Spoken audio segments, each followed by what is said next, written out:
तो स्टार्ट करते हैं lecture number 10B part 1। Okay, कुछ पॉइंट्स हैं एज अ कंक्लूजन हम यहाँ इन देखेंगे और जो काफ़ी इंपॉर्टेंट है याद रखने के लिए। तो सबसे सिंपल सा फिगर है कि एक तरीके का रूट लोकस है हमारा, ये जो इधर है इसमें एक हमारा ये पोल है और ये रूट लोकस कुछ इस तरीके से हमारा परपेंडिकुलर बना हुआ है। तो जब भी आपका सिंगल पोल है, पहली बात तो ये ओरिजिन पे है, ये तो बता रहा है कि रूट लोकस बनाने के लिए हमने इसका इस्तेमाल किया है। परपेंडिकुलर रूट लोकस अगर होगा तो वो आपका हाईली स्टेबल होगा। ठीक है, सबसे ज़्यादा स्टेबल वाला केस यही है कि एक सिंगल पोल है ओरिजिन पे और ये आपका परपेंडिकुलर रूट लोकस है। अब यहाँ पे भी वही चीज़ है कि यह आपका ओरिजिन पे पोल एक है तो, और k/s, जैसे यहाँ पे k/s था ऊपर वाले केस में, ऐसे यहाँ पे k/s इंटू s+1 है, एक पोल हमने ऐड कर दिया है। पर ऑब्वियस ही बात है पोल हम लेफ्ट साइड में ऐड करेंगे, क्योंकि जैसे राइट में ऐड करेंगे वो तो अनस्टेबल हो जाएगा, तो वो तो हम करने ही नहीं वाले। लेफ्ट में ऐड किया, पर उसके साथ साथ ये जो रूट लोकस बना हुआ है, ये जो पूरा का पूरा रूट लोकस है, ये आपको कैसे दिख रहा है कि ये जो j-ओमेगा एक्सिस है इसके पैरेलल में है। तो जब ये j-ओमेगा एक्सिस के परपेंडिकुलर होगा तो हाईली स्टेबल होगा, और अगर पैरेलल होगा तो ये लेस स्टेबल होगा देन अबव केस। ऐसा नहीं कि स्टेबल नहीं है, ये स्टेबल है अभी भी, बट लेस स्टेबल है देन अबव जब हम कंपैरिजन करें। और ऐसा इसलिए क्यों हो रहा है, यहाँ पे हमने एक्स्ट्रा पोल को ऐड किया है। ओके, तो ये अभी हम नीचे भी देखेंगे कंक्लूजन कि अगर हम रूट लोकस में एक्स्ट्रा पोल को ऐड करते हैं, ऑब्वियस ही बात है लेफ्ट साइड में, राइट में तो वो अनस्टेबल बना ही देगा, लेफ्ट साइड में तो हमारा सिस्टम पहले के कंपेरिजन में कम स्टेबल हो जाता है। तो ये चीज़ है कि second order means adding extra pole to the first order. Second order बनाने का मतलब ही क्या है कि फर्स्ट ऑर्डर में हमने एक और पोल जोड़ दिया है। अब आगे चलते हैं। यहाँ पे हमने क्या किया है कि एक और पोल को ऐड कर दिया है, ठीक है, ये s+2 आपको दिख रहा होगा, s+2 एक और पोल को ऐड कर दिया है।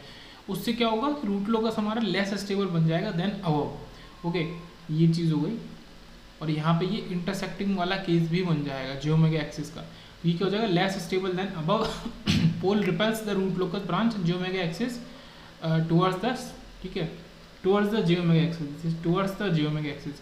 तो अगर क्या होता है ना, पोल को जैसे ही ऐड करते हैं तो आपका जो रूट लोकस मान लो ऐसे परपेंडिकुलर जा सकता था, अब वो और ज़्यादा रिपेल हो जाएगा और वो j-ओमेगा एक्सिस की तरफ उसको, ये जो रूट है एक्स्ट्रा एडेड रूट है, ये उसको शिफ्ट कर देगा। ओके, तो ये j-ओमेगा एक्सिस को इंटरसेक्ट करते हुए जाएगा।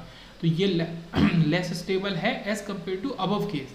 Okay, as compare to parallel, parallel is less stable as compare to perpendicular. और किसके कंपेरिजन में बात चली, सारी j-ओमेगा एक्सिस के कंपेरिजन में बात चली, ये याद रखेंगे। तो यहाँ तक तो आपको समझ में आया, बेसिक तीन हमने देखे केस। एक में कोई भी पोल नहीं था, मतलब ओरिजिन पे पोल था, कोई एडेड पोल नहीं था। फिर हमने एक पोल को ऐड किया वो भी लेफ्ट साइड में, और फिर हमने एक और पोल को ऐड किया वो भी लेफ्ट साइड में। अब हम क्या करेंगे, जीरो को ऐड करेंगे। ये जीरो ऐड किया तो एक्स्ट्रा जीरो ऐड करने से हमारी जो स्टेबिलिटी है वो बढ़ती है ना कि कम होती है। ये काफ़ी इंपॉर्टेंट पॉइंट है। तो मैं पहले इसका कंक्लूजन यहाँ पे आप देख लो कि जीरो एडेड, ये जो मैंने लिखा है इंपॉर्टेंट है, zero added left side makes more stable. अगर आप लेफ्ट साइड में जीरो को ऐड करते हो तो वो रूट लोकस को मोर स्टेबल बनाता है। जैसे कि आप देख सकते हो रूट लोकस को, जो कि पहले j-ओमेगा एक्सिस की तरफ जा रहा था, अब वो वापस इधर ये इस तरफ जाएगा, क्योंकि इसको बाद में ओरिजिन एक मिल गया, ये एक टारगेट ओरिजिन मिल गया है, सॉरी टारगेट जीरो मिल गया है। तो इस तरीके से सर्किल रूट लोकस बन जाएगा, सॉरी सर्कुलर रूट लोकस बन जाएगा। तो अब हम कंपैरिजन करके बता सकते हैं कि ये सर्कुलर रूट लोकस ज़्यादा स्टेबल है एज कम्पेयर टू वो वाला रूट लोकस जहाँ पे क्या हो रहा था, ये j-ओमेगा एक्सिस को इंटरसेक्ट किया जा रहा था। तो ये सर्कुलर वाला रूट लोकस हमारा मोर स्टेबल है। तो ये चीज़ हो गई, extra zero attracts the root locus branches away from the j-ओमेगा एक्सिस। तो एक्स्ट्रा पोल क्या करता है, उसको रिफ्लेक्ट करता है या फिर रिपेल करता है, ठीक है। ये एक्स्ट्रा पोल ऐड करने पे रूट लोकस की ब्रांच को रिपेल करके j-ओमेगा एक्सिस की तरफ भेज दिया, और एक्स्ट्रा जीरो ने उसको अपनी तरफ अटैक कर लिया और सॉरी और उसको j-ओमेगा एक्सिस से दूर ले गया। तो इसलिए एक्स्ट्रा जीरो ऐड करने पे आपका सिस्टम मोर स्टेबल होता है as compare to extra pole add करने पे। और ऑब्वियस ही बात है, ये चीज़ ध्यान रखेंगे, सारी की सारी चीज़ें ऐड का कर रहे हैं लेफ्ट साइड में ऐड कर रहे हैं, ना कि राइट साइड में। ओके, अब यहाँ पे एक एग्जांपल ले लेते हैं कि ये हमने अगर जीरो को ऐड कर दिया राइट साइड में, देखो ये दोनों ही केस जो है ना, ये एडेड वाले, ये हमारा एक तो जीरो का केस है, एक पोल का केस है। तो हमने एक एक्स्ट्रा जीरो ऐड कर दिया, आपको दिख रहा होगा S माइनस में, ये राइट साइड में ऐड किया, ये है हमारा जीरो। तो लेकिन but on the right side, तो इससे क्या होगा, we should never place zero और pole on the right side because they cause damage, ठीक है। तो ये तो बहुत बेसिक सा पॉइंट है, उसी पॉइंट को जिसको बार बार मैं बोल रहा था कि राइट साइड में ऐड नहीं करेंगे। तो अगर राइट साइड में आप ऐड करते हो, ये दोनों ही केस हैं, एक और दो, एक में जीरो को ऐड कर रहे हैं, एक में पोल को, तो तो आप देख सकते हैं दोनों में स्टेबिलिटी इसकी घट के या अनस्टेबल बन जा रहा है। मतलब राइट साइड में तो जैसे ही हमारे एस प्लॉट में जाएगा कुछ भी तो वो अनस्टेबल बना देगा। अभी कंक्लूजन है कि if a zero is added, अगर जीरो ऐड करते हैं to the OLDF open transfer function में, देन इट अट्रैक्ट, ये वही चीज़ें जो हमने ऊपर पढ़ी, then it attracts, okay, attract करेगा रूट लोकस ब्रांचेस को away from the geometric axis, due to which system become more stable, जिसकी वजह से सिस्टम हमारा ज़्यादा स्टेबल बन जाता है। ओके, ये इंपॉर्टेंट पॉइंट है। अगर पोल को ऐड करते हैं, मान लो पोल को ऐड किया जाता है तो क्या होता है, to the OLDF, then it repels, तो ये रिपेल करेगा, okay, then it repels root locus branches towards geometric axis, geometric axis की तरफ, ये भी हम ऊपर देख चुके हैं, due to which the system becomes less stable, जिसकी वजह से सिस्टम हमारा कम स्टेबल हो जाएगा। उसके बाद क्या है, द जीरो और pole added must be in the left side of the plane, तो वो साफ साफ बोल रहा है कि जो जीरो और पोल को हम जिसको ऐड कर रहे हैं वो जरूर लेफ्ट साइड में ही होना चाहिए। Such system is called the minimum phase system. तो हम जीरो और पोल को ऐड कर रहे हैं पर हमारा ओवरऑल सिस्टम लेफ्ट साइड में है, तो उस सिस्टम को हम कहते हैं मिनिमम फेज सिस्टम। ये काफ़ी इंपॉर्टेंट पॉइंट है। ओके, मिनिमम फेज टाइप का सिस्टम जो होता है उसमें ये चीज़ होती है। और जो कंट्रोल सिस्टम हम जो पढ़ रहे हैं, पूरा सिस्टम्स बनाते हैं, कंट्रोल सिस्टम्स को हम बनाते हैं तो practically is always implemented to be minimum phase system. तो मान के चलते हैं जो कंट्रोल सिस्टम हम डिजाइन कर रहे हैं वो सब मिनिमम फेज सिस्टम है, मतलब उसमें राइट साइड में हमने जीरो और पोल को ऐड नहीं किया है। Last point, zero is added alone, zero हमेशा अलोन ही ऐड कर दिया जाता है, but pole is added along with a zero in design of control system. तो जीरो को तो अकेले ही ऐड कर देते हैं। देखो इसका ऑब्वियस रीजन है कि जीरो स्टेबिलिटी को आपको बढ़ा देता है, और ऑब्वियस ही बात है ये सारी चीज़ें हम बात कर रहे हैं लेफ्ट साइड की बात कर रहे हैं, ठीक है, जीरो अलोन तो स्टेबिलिटी को जीरो बढ़ा देता है। बट पोल को क्यों नहीं अकेले ऐड करते, क्योंकि पोल स्टेबिलिटी को घटाएगा, भले ही आप उसको लेफ्ट साइड में ऐड करो, पर उसको कंपेंसेट करने के लिए फिर आपको एक जीरो अलग से चाहिए। तो पोल और जीरो, पोल अगर आप कभी भी ऐड कर रहे हो तो आप क्या करो, उसके साथ में जीरो को भी ऐड कर दो, क्योंकि एक सलाह के तौर पे है, और जीरो को तो आप अकेले ही ऐड कर सकते हो, कोई प्रॉब्लम नहीं है। अब एक क्वेश्चन देख लेते हैं, थोड़ा डिफरेंट तरीके का क्वेश्चन है। उसके पहले एक पॉइंट देख लेते हैं, क्वेश्चन देखने के पहले, ये काफ़ी इंपॉर्टेंट पॉइंट है जो हमने पढ़ा, उसकी समरी है ये। तो अगर कोई सिस्टम अनस्टेबल है, और देखो ये चीज़ पहले क्लियर कर दी है कि all pole zero added in the left side, ये चीज़ तो पहले क्लियर कर दी। तो कोई अगर सिस्टम ये क्या लिखा है, अनस्टेबल सिस्टम है और उसमें आप जीरो को ऐड कर रहे हो, तो आप कुछ नहीं कह सकते कि उसका क्या होगा, क्योंकि आपने जीरो को ऐड किया है तो वो आपका अनस्टेबल से स्टेबल बनने के चांसेस भी हैं। ओके, स्टेबल और अनस्टेबल दोनों ही हो सकता है, इसीलिए क्वेश्चन मार्क लगाया है, तो ये इंपॉर्टेंट याद रखेंगे। अब आपने क्या किया कि कोई सिस्टम स्टेबल है ऑलरेडी, पर आपने पोल को ऐड किया, तो पोल गारंटी नहीं करता स्टेबिलिटी की। अगर आप पोल को ऐड कर रहे हो तो आपका वही चीज़ होगी कि दोनों केस हो सकते हैं, स्टेबल भी हो सकता है और अनस्टेबल भी बना सकता है कोई पोल। ओके, भले ही आप लेफ्ट साइड में ऐड करो, फिर भी पोल क्या करेगा, जियोमेट्रिक एक्सिस की तरफ भेज देगा रूट लोकस को, तो ये प्रॉब्लम है। अगर कोई सिस्टम मार्जिनली स्टेबल है, देखो मार्जिनली स्टेबल होने का मतलब क्या होता है, देखो मान लो कि ये एक बीच का पॉइंट है, इसके इधर सिस्टम स्टेबल है और इसके बाद में सिस्टम है हमारा अनस्टेबल, तो ये जो बीच का पॉइंट होता है यही मार्जिनली स्टेबल पॉइंट होता है। ओके, अगर आप मार्जिनली स्टेबल पॉइंट के थोड़ा सा पहले चले जाएं तो सिस्टम आपका स्टेबल बन जाएगा, और थोड़ा सा बाद में चले जाएं तो सिस्टम आपका अनस्टेबल बन जाएगा। तो ये चीज़ समझ रहे होंगे आप। तो हमने क्या देखा कि मार्जिनली स्टेबल सिस्टम में हमने जीरो ऐड कर दिया। अब जीरो क्योंकि वैसे ही अनस्टेबल बनाता है, लेस स्टेबल बनाता है, मैं ये नहीं बोलूँगा अनस्टेबल बनाता है, बट लेस स्टेबल बनाता है। ओके, तो जीरो को ऐड करने की वजह से जो मार्जिनली स्टेबल ऑलरेडी था तो बस हम उसके थोड़ा आगे चले गए, तो ये हाँ उल्टा बोल दिया मैंने, सॉरी, मतलब मैं जो बात कहना चाह रहा था आप समझ गए होंगे। हमारा पोल जो है बाय डिफ़ॉल्ट वो हमारा लेस स्टेबल बना देता है। ओके, और जीरो तो हाई स्टेबल करता ही है, मतलब जीरो ने क्या किया कि ये जो बीच वाला पॉइंट था इसको भी पीछे खींच ले गया, तो इसने स्टेबल बना दिया। अगर आप जीरो को ऐड कर दिए और पोल को ऐड कर दिए किसी भी मार्जिनली स्टेबल सिस्टम में, तो उसने उसको अनस्टेबल बना दिया। ओके, तो कौन क्या करता है ये ज़रूरी आपको पता होना है। उसके बाद फिर एक आखिरी के एक दो केस है कि स्टेबल सिस्टम में अगर आप जीरो को ऐड करोगे तो वो तो बाय डिफ़ॉल्ट आपका स्टेबल रहेगा ही। एक तो स्टेबल है और आप जीरो को ऐड कर रहे हो वो भी लेफ्ट साइड में, तो वो तो किसी भी कीमत में अनस्टेबल की तरफ जा ही नहीं सकता। और अगर आपने अनस्टेबल जो ऑलरेडी अनस्टेबल है और उसमें आप पोल को ऐड कर दो तो फिर वो आप अनस्टेबल रहे, क्योंकि पोल तो क्या होता है ना कि आपका जो सिस्टम पहले था, देखो जो सिस्टम मान लो एक्स था, ये एक्स बिफोर वाला था सिस्टम, अब ये एक्स मतलब कुछ भी हो सकता है, मार्जिनली स्टेबल, अनस्टेबल, स्टेबल। अगर आप पोल को ऐड करते हो तो ये सिस्टम क्या है ना, एक्स माइनस डेल एक्स, मतलब ये अब पहले वाले के कंपेरिजन में न्यू सिस्टम ये डेल एक्स से कम स्टेबल हो जाएगा। मतलब ये मैं बताना चाह रहा हूँ कि पहले सिस्टम की स्टेबिलिटी मान लो कुछ भी थी एक्स थी, अब उससे कम ही हो जाएगी अगर आपने पोल को ऐड किया है, और ऑब्वियसली बात है लेफ्ट साइड में, ना कि राइट साइड में। तो ये आपका सारा कंक्लूजन हो गया। ये काफ़ी इंपॉर्टेंट कंक्लूजन था, ये जितना भी पॉइंट है इसमें। ओके, तो इसको अभी हटाते हैं।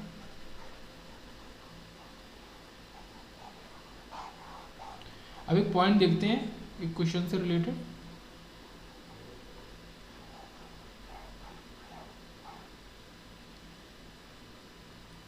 यहाँ पे क्या है कि हमें तरीका पता होना चाहिए के निकालने का।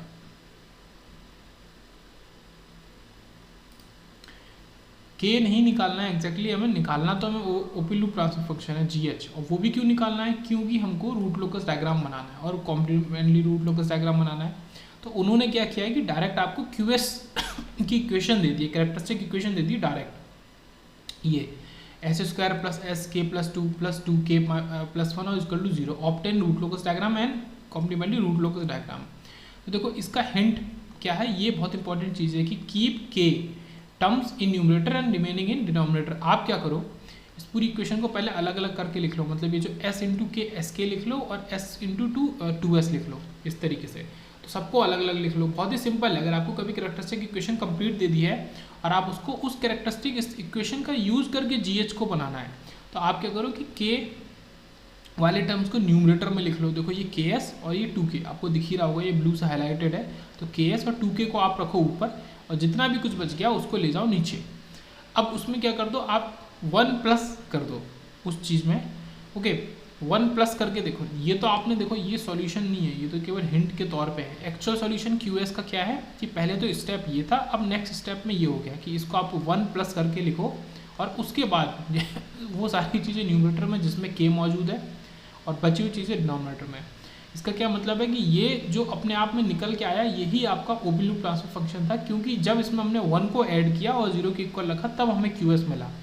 तो ये चीज़ है कि के टर्म्स को न्यूमरेटर में रखना है, बाकी सबको डिनोमिनेटर में, और उसमें 1 प्लस कर देना है। मतलब एक्चुअल में आपका आंसर ऐसे ही मिल जाएगा कि के टर्म्स को न्यूमरेटर में और रिमेनिंग टर्म्स को आपको डिनोमिनेटर में रखना है। तो इस तरीके से मिला। तो ये तो एक क्वेश्चन के अंदर का भी मान लो सब क्वेश्चन है कि पहले तो आपको यही कैरेक्टरिस्टिक इक्वेशन से जीएच या ओपन लूप ट्रांसफर फंक्शन निकालना आना चाहिए। अब जब आपने ये निकाला, अब आपको ड्रॉ करना है रूट लोकस डायग्राम। तो इसमें से हम बेसिक चीज़ें क्या क्या देख सकते हैं। इसमें एक तो 0 मौजूद है, इसको अगर मैं बनाना चाहूँ, यह आपका ओरिजिन है। ओके ये जो पहले तो इससे पोल्स निकाल ले होंगे, पहले तो 0 मौजूद है, मान लो ये -2 पे 0 मौजूद है, ये तो आपका ओरिजिन हो गया। और हमें पोल्स निकालने पड़ेंगे। पोल्स इसमें कैसे निकलेंगे, आपके कॉम्प्लेक्स पोल्स निकलेंगे। सबसे ज़्यादा ज़रूरी चीज़ यहाँ पे यही है कि इसमें अभी तक हमने इस तरीके का रूट लोकस नहीं देखा था। जो पोल्स होंगे वो आपके कॉम्प्लेक्स निकलेंगे, उनको मैं डिस्कस कर लेता हूँ यहाँ पे नीचे।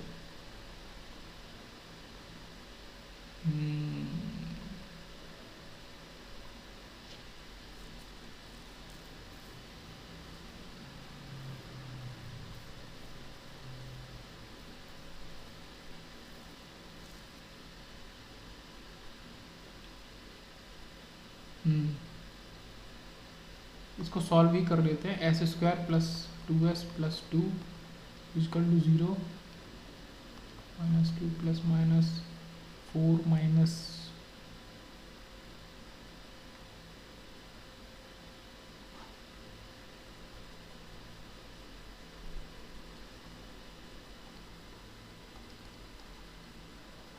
ओके हमारा फार्मूला क्या होता है, इसको मैं एक बार लिख देता हूँ फिर मैं हटा दूंगा। देखिए -b plus minus √b² -4ac और अपॉन 2a, ये सबको फार्मूला पता होना चाहिए।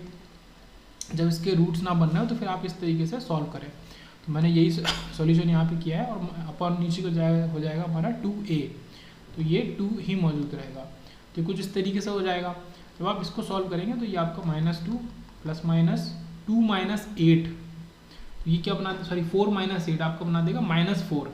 तो बाहर तो 2 आ जाएगा पर नीचे अंदर -1 रहेगा। ये रूट -1 आपका क्या बन जाएगा j, क्योंकि नीचे भी 2 है तो 2 से 2 पूरा गया, तो ये क्या बचा -1 प्लस -j, इतना ही बचा हमारा -1 प्लस -j। तो देखो ये चीज़ सॉल्व करके पहले तो लानी ज़रूरी थी। इसका क्या मतलब है कि आप ये -1 पे आप बना लो, ठीक है, ये -1 है, पर आपका एक्चुअल में यहाँ पे आपके पोल्स नहीं बनेंगे, ये पॉइंट होगा कि इस पॉइंट के ऊपर आपके पोल्स बनेंगे। ओके, ये इस तरीके से ये जो पॉइंट है ये आपका -j, और ये पॉइंट आपका j, और ये आपके ऊपर नीचे पोल्स होंगे कॉम्प्लेक्स। ओके, तो ये चीज़ यहाँ पे निकालना ज़रूरी था, बेसिक से ही मैं पूरा बता रहा हूँ कि ऐसे ऐसे आपको करना है। ये चीज़ आपने करी। अभी मैं डिस्कस नहीं कर रहा अंदर के पॉइंट्स के रूट लोकस बनाने के लिए आपको क्या क्या करना है। ओके, अब आपको फिर वही चीज़ हो गई, असिम्प्टोट बनाना है, और ये पोल्स को आपको ऐसे बनाना है कि वो पोल्स आपके कहाँ जाए, वो 0 पे जाए। अब देखो, क्योंकि पेयर में पोल्स हैं तो आपका एक तरफ तो 0 मौजूद होगा इन्फिनिटी पे। ओके, क्योंकि p-z आपको क्या दे रहा है, 1 दे रहा है, तो एक आपका असिम्प्टोट बनेगा 180 डिग्री पे, और ये आपका एक तो मौजूद होगा ये इन्फिनिटी पे, ठीक है, k इक्वल टू इन्फिनिटी, और ये k equal to 0, k equal to 0, और ये फिर से इस जगह भी k इक्वल टू इन्फिनिटी। अब इस तरीके से कुछ हमें पोल से अपना रास्ता बना के ले जाना है। रूट लोकस की ब्रांचेस जो बनानी है पोल से निकलेंगी और 0 पे जाएंगी या k इक्वल टू इन्फिनिटी पे जाएंगे। तो ये चीज़ है यहाँ पे, ये बेसिक सा मैंने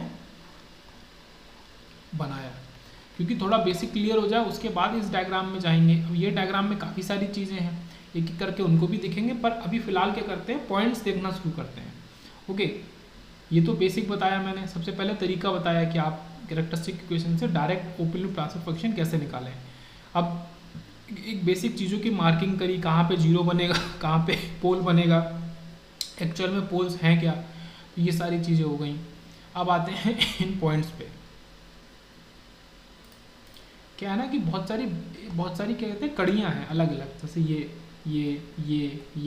तो सबको पहले इंडिविजुअल अलग अलग सीख लो और उसके बाद इनको ऐसे जोड़ दो, ये जोड़ दो तो ये चेन की तरह बन गई, और फिर आपका पूरा कंप्लीट हो गया। तो इस तरीके से पढ़ना चाहिए कि पहले जो अलग अलग चीज़ें हो रही हैं उनको अलग अलग करके ही देख लो।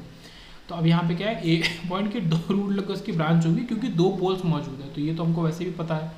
One arrives eight -2 and other at k equal to plus infinity. तो ये वो बता रहा है कि दोनों जो ब्रांचेज होंगी वो कहाँ कहाँ जाएंगी, तो हमें पता है वो 0 पे जाती हैं, तो एक 0 तो क्योंकि -2 पे मौजूद है तो वो एक -2 पे जाएगी। अब दूसरा 0 मौजूद नहीं है तो उसको हमने मान लिया वो इन्फिनिटी पे, तो k equal to plus infinity पे जाएगा। दूसरा 0 हमने अज्यूम कर लिया कि दूसरा 0 यहाँ मौजूद है। तो ये 2 रूट लोकस की ब्रांच होंगी। अब अराइवल एंगल जो होगा -2 का, वो क्या होगा, वो हमें निकालना पड़ेगा, और डिपार्चर एंगल भी निकालना पड़ेगा।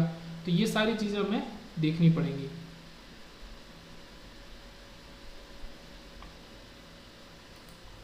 ओके, तो यहाँ पे डिपार्चर एंगल अब निकालते हैं कि जो पोल से एंगल जाएगा 0 पे, मतलब आप क्या समझे, पोल है, इन पोल से आपका 0, दोनों 0 पे, एक -2 पे एक इन्फिनिटी पे आपका रूट लोकस की ब्रांचेज जाएंगी, पर उनका डिपार्चर एंगल क्या होगा, किस एंगल पे डिपार्ट करेंगे, ये जानना बहुत ज़रूरी है। तो ये पॉइंट बहुत ज़्यादा ज़रूरी है। तो डिपार्चर एंगल का बेसिक फॉर्मूला आपको पता है कि 2k + 1 × 180 डिग्री। अब क्योंकि 2k + 1 × 180 डिग्री उसको फिर से 180 डिग्री ही बना देता है, तो हम उसको शॉर्ट में फॉर्मूला ऊपर सीखे भी थे प्रॉपर्टी में, तो ±180 डिग्री और +φ।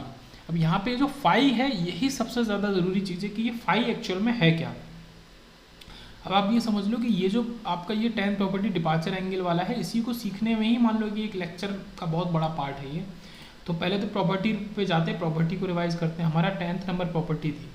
ओके, ये प्रॉपर्टी थी the angle of departure of root locus branch from complex conjugate pair of poles both simple and multiple complex poles is given by. तो angle of departure complex conjugate pair of poles से हमारा क्या होगा। अब दोनों ही तरह के poles हो सकते हैं, सिंपल हो सकते हैं या मल्टीपल, वो चीज़ें हैं। तो phi departure is 2k + 1 180 degree plus phi. Okay, तो इसको 2k + 1 × 180 डिग्री को हम लिख सकते हैं 180 डिग्री। ये तो बेसिक हम बात कर रहे हैं रूट लोकस की। ओके, ये रूट लोकस की बात कर रहे हैं। ये वो जो नोट्स है ना, ये कॉम्प्लीमेंट्री रूट लोकस की, इसमें मैंने दोनों ही डिस्कस किए थे, इसी वजह से इसको इक्वल टू ±5 लिखा है। ऐसा क्यों लिखा है, कॉम्प्लीमेंट्री रूट लोकस में 2k + 1 बन जाता है 2k मतलब इवन, तो इवन × 180 डिग्री उसको बना देता है 0 डिग्री, इसलिए हम इसको इग्नोर ही कर देते हैं। ये चीज़ तो समझ में आई, बट यहाँ पे फाई क्या है वो सबसे ज़्यादा ज़रूरी है देखना। फाई की डेफिनेशन बहुत जरूरी है समझना। तो ये क्या लिखा है कि phi is a net angle contribution, इसको मैं हाईलाइट कर देता हूँ। Net angle contribution at complex pole, ठीक है, जो कॉम्प्लेक्स पोल से हमारा डिपार्चर होगा रूट लोकस की ब्रांच का, समझे, जिस कॉम्प्लेक्स पोल से, ओके, जैसे ये हमारा है यहाँ पे, ये ऊपर नीचे, तो ये जो कॉम्प्लेक्स पोल से हमारा डिपार्चर होगा किसी भी तरीके से वो कॉम्प्लेक्स पोल पर at complex pole due to all other poles and zeros of the system, तो उस जो भी सिस्टम में ऑल अदर पोल्स और जीरोज हैं, सारे के सारे अदर पोल्स और जीरोज से उस वाले पोल पर, जैसे इस वाले पोल पर क्या क्या एंगल पड़ रहा है, वो एंगल का सम, नेट एंगल कॉन्ट्रीब्यूशन, वो हमारा फाई होगा। तो इसको इस क्वेश्चन के रेस्पेक्ट में समझते हैं, मतलब मान लो कि ये क्वेश्चन इसी पॉइंट के लिए हमने फ्रेम किया हुआ है। तो ये तो हो गया फाई डी, ये तो हो गया आपका फाई डी इक्वल टू, ठीक है, ये हमने डेफिनेशन लिख ली। अब इसमें हमें फाई निकालना सबसे ज़्यादा ज़रूरी है, तो उसके लिए देखो ये समझो, ये डायग्राम जो मैंने ये ग्रीन से हाईलाइट किया है, ये वही चीज़ है। देखो ये जे है, J1 मान लो, या जे, ये -J1 या जे, और ये आपका पोल है एक ये आपका पोल है। तो फिलहाल हम क्या कर रहे हैं कि इस वाले पोल पे, ऊपर वाले पॉइंट पे देख रहे हैं केवल, क्योंकि पोल तो ये जो ऊपर और नीचे है ये दोनों पेयर में मौजूद है, बट एक सिंगल पोल अलग है और दूसरा सिंगल पोल अलग है, दोनों का एक दूसरे से कोई रिलेशन तो ऐसा है नहीं। तो इस पर हम मान लो देख रहे हैं, तो जब आप इस पर ड्रॉ करेंगे, देखो एक तो जीरो मौजूद है सिस्टम में, ये -2, तो इस -2 की वजह से इस वाले पोल पे क्या एंगल क्रिएट होगा वो आप खुद ही समझ सकते हैं कि ये स्ट्रेट लाइन है और ये आपका 45 डिग्रीज पे ही इसका फेजर ड्रॉ होगा। ओके, ये जो आपका -2 है और ये जो -1 है, इन दोनों के बीच में आप ऐसे भी समझ सकते हैं, देखो ये एक तरीके का ट्राइंगल है, इसका ये वाला हिस्सा 1 है, क्योंकि देखो J1 हाइट J1 की क्या होती है 1, और इसका ये जो नीचे वाला हिस्सा है इसको मैं हमें दिखाऊं, क्योंकि ये -2 है, ये पॉइंट -1 है, तो ये भी क्या हो जाएगा 1, और ये जब ये भी 1 है और जब ये भी 1 है, मतलब दोनों इक्वल है, इसका मतलब कि ये वाला एंगल उस समय मौजूद होगा 45 डिग्रीज का। तो एक फेजर तो मिला, इस जीरो की वजह से इस हमारे वाले पोल पे जिसमें हम निकालना चाह रहे थे हमें एंगल मिला 45 डिग्रीज प्लस। ओके, इसमें काउंटर क्लॉकवाइज और क्लॉकवाइज काफ़ी इंपॉर्टेंट है कि किस तरीके से हम एंगल को देख रहे हैं, तो उसको उस हिसाब से प्लस माइनस लेंगे। अब इधर क्या है, ये हमारा जो नीचे पोल मौजूद है, जब हमें इसको कनेक्ट करेंगे ऊपर वाले पोल से, इस फेजर को ड्रॉ करेंगे, तो ये आपको एंगल कुछ इस तरीके से देगा 90 डिग्री सॉरी, ये प्लस 90 डिग्रीज कुछ इस तरीके से एंगल देगा। अब हमें नेट एंगल कॉन्ट्रीब्यूशन देखना है और डायरेक्शन को देखते हुए भी, तो देखो ये हमारा हो गया बाई पोल की मदद से, मेरे माउस को देखना, ज़्यादा मेरा स्क्रीन पे माउस मूव कर रहा है, मतलब ये इंडिकेशन हो रहा है वहाँ पे। ये आपका फेज कॉन्ट्रीब्यूशन ये जीरो की मदद से, मान लो इसको लिख दो जीरो की मदद से, तो ये फाई, तो प्लस 45 डिग्री और माइनस प्लस 90 डिग्री इस तरीके से निकालेंगे, तो ये आपका क्या बना देगा फाई -45 डिग्री। ओके, तो ये लिखा है phase contribution by zero equal to -2, और ये हमारा पोल, तो प्लस 45 और पोल का उससे माइनस कर दिया, तो प्लस 45 -90 आपको क्या दे देगा -45 डिग्री।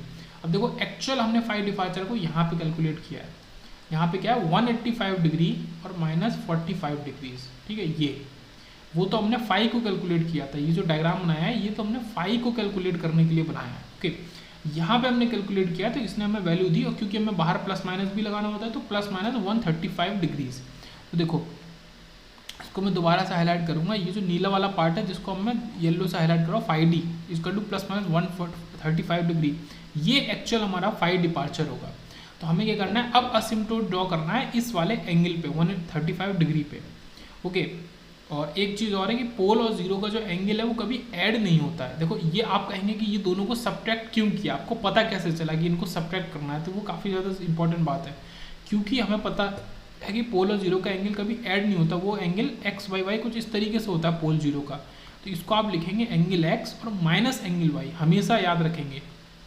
आपको कुछ भी एडिशन या कुछ भी एक कैलकुलेशन परफॉर्म करनी है पोल जीरो के एंगल्स पे, तो दोनों को सब्ट्रैक्ट ही करेंगे एक दूसरे से, कभी भी ऐड नहीं करेंगे। तो ये पूरा इस समय देखो पॉज कर लो आप और स्क्रीन पे देख लो, जितनी भी चीज़ें मौजूद है लगभग सभी डिस्कस करनी है इस प्रेजेंट मूवमेंट पे, जो भी स्क्रीन पे आपका दिख रहा होगा आपको वो।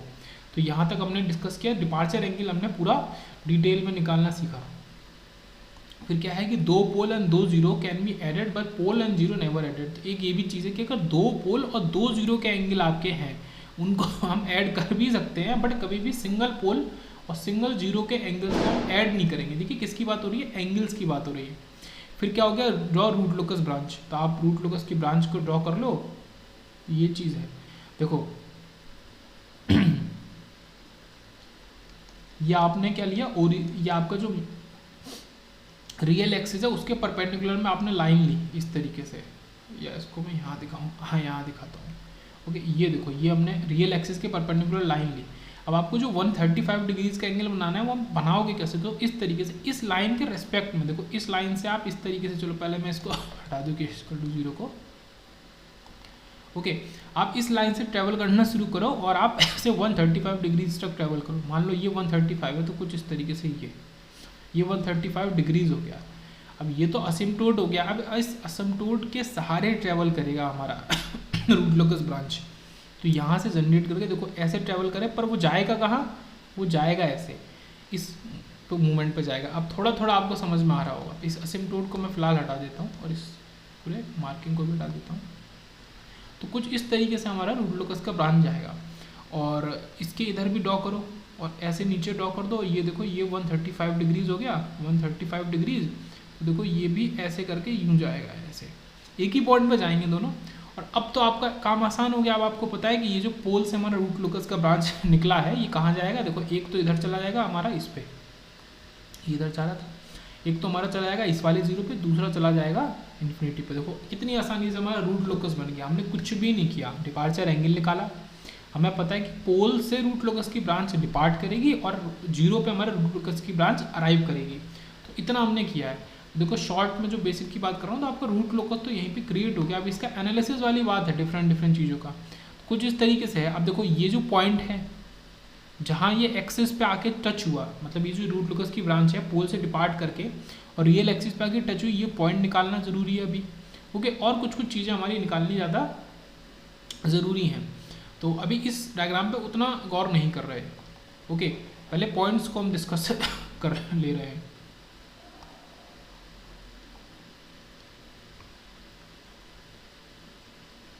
अब देखो ये चीज़ तो हो गई कि भाई ड्रॉ रूट लोकस ब्रांच, ये हमने कर लिया।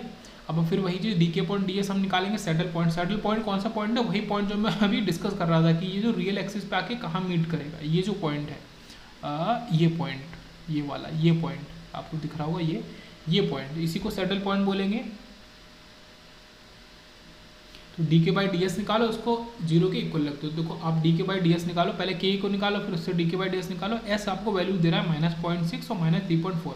अब -0.6 आपका रूट लोकस पे लाई कर ही नहीं रहा। रूट लोकस कहाँ लाई कर रहा है, रूट लोकस देखो आपका रियल एक्सिस पे लाई कर रहा है। देखो ये आपका -2 है, ये ओरिजिन है, -2 के इधर रूट लोकस आपका लाई कर रहा है।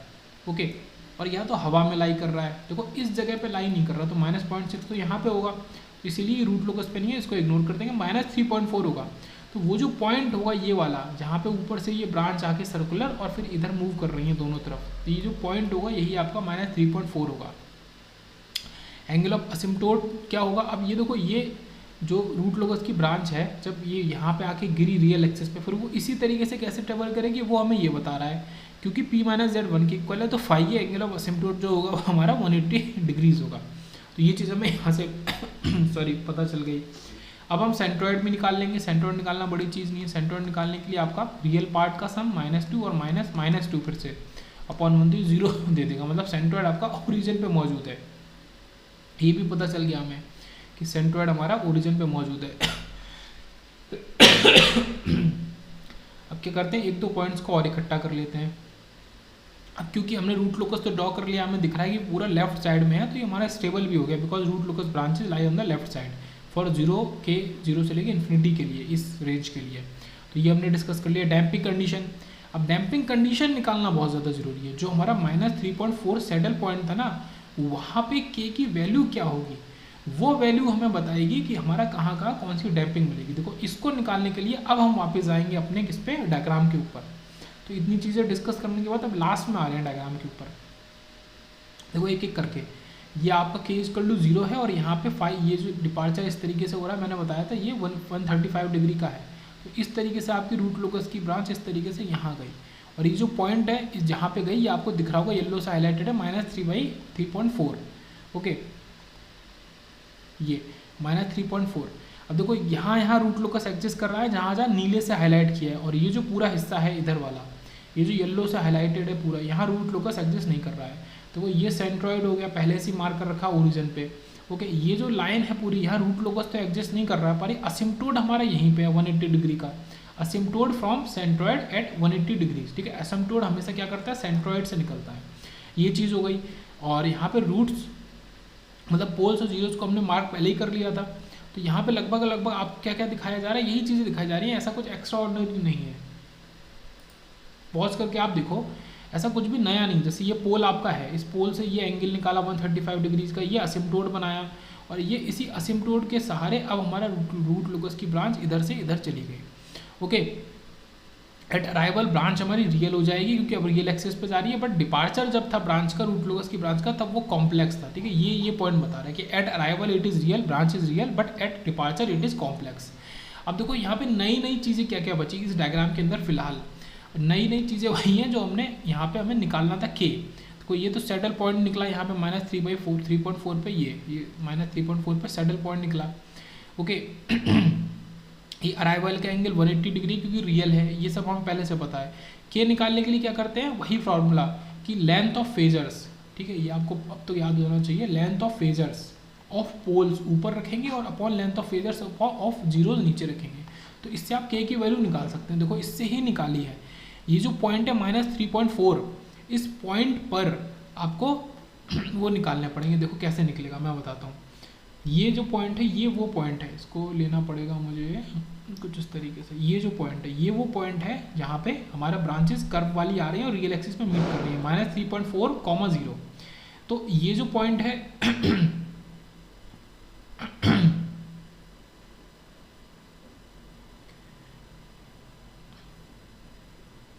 ये वो पॉइंट है जहाँ पे हमारा -1 मौजूद है, मतलब इसी के ऊपर पोल मौजूद है।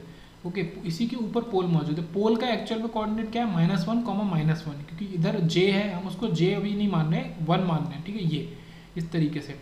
तो ये चीज़ है। तो ये हमारा जो डिस्टेंस हो जाएगी पूरी ये वाली ये कितनी हो जाएगी, -3.4 और -1, तो ये 2.4 हो जाएगी। तो अब हमें क्या करना है, कुछ भी नहीं करना। अगर हम क्या चाहते हैं, 1 मिनट में दिखाता हूँ आपको। थोड़ा सा मुझे क्या करना पड़ेगा ना, चीज़ों को हटाना पड़ेगा। सिंपल सा यहाँ पे डिस्कस करते हैं। मैं चाह रहा हूँ कि इस वाले पोल की वजह से इस वाले पॉइंट पे कितना आपका फेजर है। तो देखो मैं इस हाइपोटेन्यूज को निकालना चाहता हूँ। ये जो हाइपोटेन्यूज मैं खींच रहा हूँ और ये जो पॉइंट है ये आपका -3.4, इस हाइपोटेन्यूज को निकालना चाहता हूँ। तो ये हाइट तो आपको पता है 1, और ये जो लेंथ है, ये लेंथ आपको क्या पता चली, 3.4 - 1 मतलब 2.4। तो मैं क्या कर सकता हूँ, √2.4 का स्क्वायर प्लस 1 का स्क्वायर, इसकी मदद से निकाल सकता हूँ। तो देखो यहाँ पे ये यही किया, √2.4 का स्क्वायर प्लस 1 का स्क्वायर। इससे ये डिस्टेंस निकली 2.6। तो देखो अब इसी डिस्टेंस 2.6 को इस्तेमाल करना है। तो देखो उसी को हमने इस्तेमाल किया भी है। तो ये जब के निकाला है तो ये देखो 2.6, और क्योंकि एक नहीं दो पोल है वो एक ही तरीके से हैं, तो फिर से 2.6, और नीचे जो 0 है, 0 की डिस्टेंस कितनी है, देखो ये वो पॉइंट है -3.4, और यहाँ पे मौजूद है 0 -2 पे। तो इन दोनों के बीच की डिस्टेंस कितनी हुई, ऑब्वियसली बात है 1.4। तो वही 1.4 इसको यूज़ करके हमने निकाला था 4.8। ओके, तो 4.8। अब आपको एक चीज़ अभी तक याद हो जानी चाहिए कि ये जो जगह होती है कॉम्प्लेक्स में, जब भी कॉम्प्लेक्स की तरफ रूट लोकस ब्रांच होती है हमारी, कॉम्प्लेक्स में होती है मतलब प्लेन में, तो वो क्या होता है, हमें अंडर डैम की कंडीशन देता है, और जहाँ वो रियल एंड अनइक्वल होता है वहाँ पे ओवर डैम की। अब आते हैं देखो वापस, वो जो पॉइंट निकला के इक्वल टू 4.8, तो उस पर्टिकुलर वैल्यू के इक्वल वैल्यू पे आपको क्रिटिकली डैम सिस्टम मिलेगा। फिर मैंने आपको क्या बताया, जो कॉम्प्लेक्स ब्रांचेज होती हैं वो आपको अंडर डैम की कंडीशन देते हैं, और वो हमें कहाँ मिल रही है, 0 से लेके 4.8 के बीच में। और के की वैल्यू 4.8 से अगर ज़्यादा कर देंगे, ओके, क्योंकि के की वैल्यू 4.8 से ज़्यादा होने पे ही हमारा जो रूट लोकस है वो रियल हो रहा है, वहाँ पे हमको मिलेगा ओवर डैम्प्ड। तो पॉज करके डैम की कंडीशन भी देख सकते हैं। कुछ डाउट है तो कमेंट में लिख सकते हैं। अब इसी तरीके से हमारा कॉम्प्लीमेंट्री रूट लोकस डायग्राम भी बन जाएगा। फिलहाल मैं उसको डिस्कस नहीं करूँगा। एक पॉइंट को सॉरी देखते हैं, इंपॉर्टेंट पॉइंट। ये क्या कहता है कि जो रूट लोकस डायग्राम होता है, कॉम्प्लीमेंट्री रूट लोकस डायग्राम होता है, वो मिरर पॉइंट नहीं होता। कभी आप इस कंफ्यूजन में ना जाए कि रूट लोकस डायग्राम का ही मिरर इमेज हमारा कॉम्प्लीमेंट्री रूट लोकस डायग्राम होता है, तो ऐसा नहीं होता है, नॉट मिरर इमेज होता है। ओके, और by defining k is equal to x value we find the damping condition. तो ये अभी इसकी बात नहीं कर रहे, मेन यही पॉइंट था कि कभी भी ऐसा नहीं सोचें कि जो रूट लोकस डायग्राम बना अगर उसी का मैं मिरर बना दूंगा तो वो कॉम्प्लीमेंट्री रूट लोकस डायग्राम बन जाएगा, तो ऐसा नहीं होता, उसमें भी चेंजेस होते हैं। जैसे कि ये हमारा अनस्टेबल है, बस मैं इसमें इतना ही डिस्कस करूंगा। क्यों, देखो आप ये देख सकते हो कि ये जो रूट लोकस की ब्रांच है यहाँ एग्जिस्ट कर रहा है, complementary root locus branch exist. और ऑब्वियसली बात है आपको पहले से ही ये पता है कि हमारा जो कॉम्प्लीमेंट्री रूट लोकस डायग्राम कहाँ कहाँ एग्जिस्ट करता है, जहाँ हमारा रूट लोकस डायग्राम एग्जिस्ट नहीं करता है। ओके, तो ये जो पूरा एरिया है यहाँ पे हमारा एग्जिस्ट नहीं कर रहा था, इस पूरे एरिया में कॉम्प्लीमेंट्री रूट लोकस हमारा एग्जिस्ट करेगा और यहाँ पे हमारा ये एग्जिस्ट नहीं करेगा। ओके, यहाँ पे और यहाँ पे ये चीज़ें नहीं, यहाँ भी एग्जिस्ट करेगा, ये यहीं से इधर को जाएगा। ओके, ये जो पोल मौजूद है, ये जो पोल है, इन पोल से इस तरीके से ऐसे जाएगा और फिर यहाँ पे ये जीरो की तरफ, और यहाँ पे जाके ये ऊपर से ऐसे आ रहा है, ये नीचे से ऐसे आ रहा है, और उसके बाद ये कैसे जा रहा है, इधर इस जीरो की तरफ और इधर आपका इस तरफ जा रहा है। तो इसमें हमारा अनस्टेबल सिस्टम है क्योंकि राइट साइड में मौजूद है। तो काफ़ी ज़्यादा चेंजेस, ऐसा नहीं कि कॉम्प्लीमेंट्री रूट लोकस डायग्राम का मिरर इमेज होता है। बाकी इस कॉम्प्लीमेंट्री रूट लोकस डायग्राम को आप पॉज करके देखना चाहें तो देख सकते हैं।